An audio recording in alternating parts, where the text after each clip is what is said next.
Hi friends, இன்னைக்கு நம்ம பார்க்க போகிறது பர்சனல் ஃபைனான்ஸ் பார்ட் 1.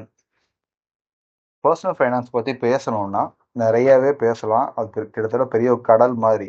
ஏன் பர்சனல் ஃபைனான்ஸ் எல்லாருக்குமே தெரியணும் அப்படின்னா, நம்ம பர்சனல் ஃபைனான்ஸ் என்னென்னு புரிஞ்சாதான் நம்ம ஏன் தொடர்ச்சியாக தெரியலன்னா ரொம்ப நாள் நம்ம உழைச்சிக்கிட்டே இருப்போம். ஸோ நமக்கு கிட்டத்தட்ட சாகுற வரைக்குமே உழைச்சிட்டே இருக்க வேண்டிய கட்டாயம் ஏற்படும்.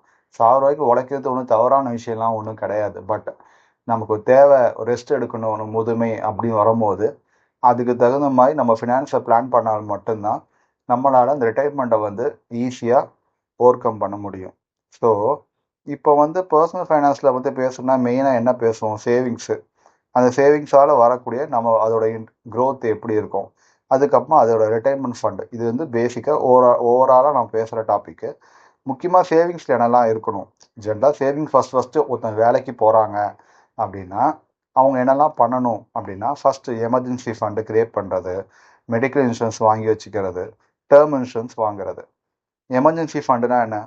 இன்றைக்கி இருக்கிற நிலைமைக்குள்ள ஜாப் லாஸ், ஐடிலாம் பார்த்தீங்கன்னா நிறையவே ஜாப் லாஸ் ஆகுது. நானுமே ஒரு ஐடி எம்ப்ளாயி தான்.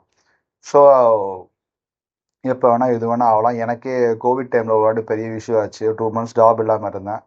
அதுக்கப்புறமா திரும்ப கிடச்சிச்சு. ஸோ இந்த மாதிரி டைமில் எல்லாமே எனக்கு ஹெல்ப்ஃபுல்லாக பார்த்தா எமர்ஜென்சி ஃபண்டு கட்டாயமாக சொல்லலாம். நான் பார்த்தீங்கன்னா சில டைம் சொல்லுவாங்க 3 months சொல்லுவாங்க, சில பேர் 6 months சொல்லுவாங்க. என்னை பொறுத்தவரைக்கும் நான் ஒரு 1 yearக்கான ஃபண்டை கேஷாக ஒரு எஃப்டிலையோ எதுலேயோ பணத்தை போட்டு வச்சுருக்கிறது ரொம்ப நல்லது. ஏன் அப்படின்னா, அது ஒரு ரிஸ்க் இருக்காது, ஒரு பயம் இருக்காது லைஃப்பில். திடீர்னு நாளைக்கு ஜாப் லாஸ் ஆச்சுன்னா அந்த பணத்தை வச்சு நம்ம ஒரு சிக்கனமாக இருந்து ஒரு 6 to 8 months இல்லை 1 year நம்ம அந்த பணத்தை வச்சு ஈஸியாக நம்ம தாண்டிடலாம். அதுக்குள்ளே வேறு ஜாப் கிடச்சிரும்.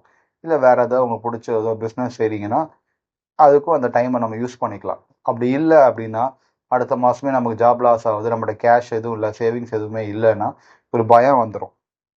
ஸோ அதுக்காக தான் எமர்ஜென்சி ஃபண்டை நம்ம இவ்வளோ தூரம் ஹைலைட் பண்ணி நம்ம பேசிகிட்டு இருக்கோம். இந்த எமர்ஜென்சி ஃபண்டு அப்படின்னு பார்க்கும்போது அது நிறைய இருக்கு. அதில் லோன் வாங்கியிருந்தோன்னா அந்த லோனுக்கான இன்ட்ரெஸ்ட் அமௌண்ட்டையுமே நீங்கள் அதில் கேல்குலேட் பண்ண. நிறைய பேர் இது பண்ண மாட்டாங்க. அதுதான் பெரிய பிரச்சனையே. வெறுமனே என்னோட மந்த்லி எக்ஸ்பென்ஸ் ஒரு 30,000 ஆகுது அப்படின்னா அதை மட்டும் நான் சேர்த்து வச்சா போதும். ஒரு 1 yearக்கு ஒரு 3 lakhs 3.5 lakhs சேர்த்து வச்சா போதும்னு நினைப்பாங்க. ஆனால் அது அப்படி இல்லைங்க. லோன் வாங்கினா அதோட இன்ட்ரெஸ்ட் ரேட்டு, பசங்க ஸ்கூல் ஃபீஸ்க்கு நெக்ஸ்ட் 1 yearக்கு எவ்வளோ செலவாகும், ஒரு ஹாஸ்பிட்டலுக்கு சின்ன சின்ன மெடிக்கல் எக்ஸ்பென்ஸ்க்கு எவ்வளோ செலவாகும், வீட்டில் ஏதாவது ஒரு பொருள் ரிப்பேர் ஆனால் அதுக்கான அமௌண்ட்டை எப்படி எடுத்து வைக்கிறது, இப்படின்னு நிறைய விஷயங்கள் இருந்துகிட்டே இருக்கும். ஸோ இதெல்லாம் மனசில் வச்சுக்கிட்டு அந்த எமர்ஜென்சி ஃபண்டு எவ்வளோன்னு கேல்குலேட் பண்ணுங்க. இது ஒவ்வொருத்தருக்கும் மாறுபடும். சில பேருக்கு 30,000 இருந்தாலே போதுமானதாக இருக்கும். சில பேருக்கு பார்த்தா 3 லட்ச ரூபா இருந்தால் கூட பத்தாது. அது அவங்களுடைய வெல்த்தை பொறுத்து இருக்கு. ஜென்ரலாக நான் சொல்கிறேன், ஒரு 1 lakh சேலரி இன்னைக்கு ஒருத்தர் வாங்குறாரு அப்படின்னா ஒரு எமர்ஜென்சி ஃபண்டு ஒரு 50% வச்சுங்களேன், ஒரு 50,000 வச்சுங்க. கட்டாயமாக அது தேவைப்படும்.